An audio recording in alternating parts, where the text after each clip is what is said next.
Hey everyone, and welcome to this video. Today I'm at Kenny U-Pull, located in Hamilton, Ontario, and in front of me is a Chevy S10 Extreme. This one is extreme. Extremely rusty, that is. We'll go take a look at it, and you'll kind of see what I mean. From this angle, it doesn't look too bad, but it gets bad. Now this one here is the extended cab, of course, so it has the 4.3 liter V6 automatically. Now, fun fact, I didn't know it, but you could get these with a 4-cylinder. I did not know it until last year that you could get an S10 Extreme with a 4-cylinder. This one here looks like it had the body kit. Still has the front bumper part, but the bumper is busted. Firestone tires, which appear to be all right still. The Extreme badging is, of course, taken. And the interior, it's actually not terrible. 262K in July 21. So I don't know if that's July 21st it would need to be done, or July 2021. If that's the case, it's sat for a while. This even has the rear handle, or rear door rather. It actually isn't too bad inside in this truck. It's pretty clean. Doesn't smell bad at all.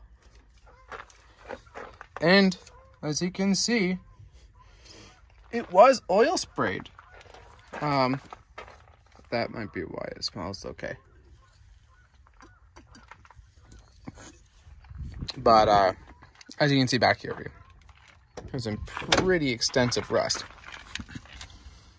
And down here, the doors are pretty bad, but the rockers are pretty good. This rust here,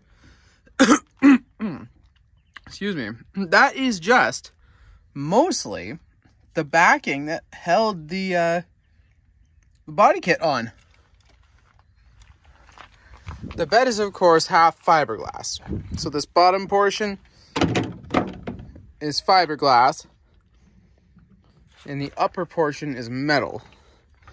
So, of course, this upper portion is rotted right away, but the bottom portion is still good, aside from busted. Tonneau cover for these, actually, I imagine those are pretty hard to find. And these beds are tiny.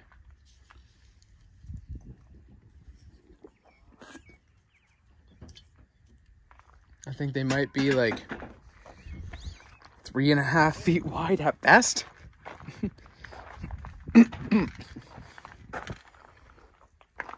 Oh, I'm gonna guess this was July 2021 by the amount of undercarriage rust. Oh my gosh. The bed rails are gone. And the lines are just complete rot. This thing, well, it was oil sprayed. It's definitely not in good shape, though. I'd like to see that it was oil sprayed, though. Don't get me wrong.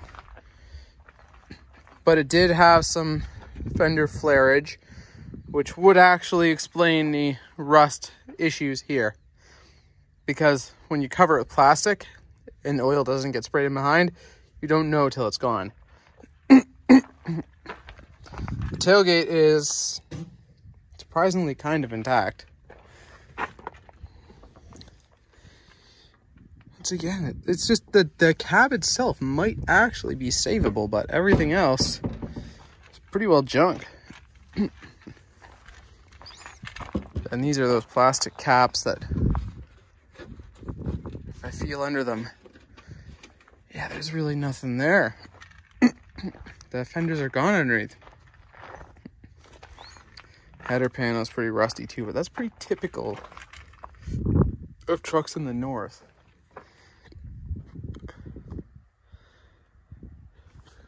But what made these special was the Extreme was actually a lowered truck from factory. As you can see, the droop on the tire isn't much because it has a factory lowering kit on it. It's sat pretty level. I think it was like 2 or 3 inches lower than stock. So it wasn't crazy low, but it was complimenting low, but the concept of this was supposed to be much cooler. Under the hood, it was supposed to have a V8, but GM did not do that. They put a 6-cylinder in it and an automatic only. I actually have a friend that has one of these. He did a lot of work to it, and now it's got I think it's a 6-liter LS in it and a 5-speed manual. That's pretty cool, and I'm gonna try to get a video of that someday, but not right now. Anyways, thanks for watching. If you enjoyed this video, please hit that like button as well as subscribe for more. Have a great day, everyone.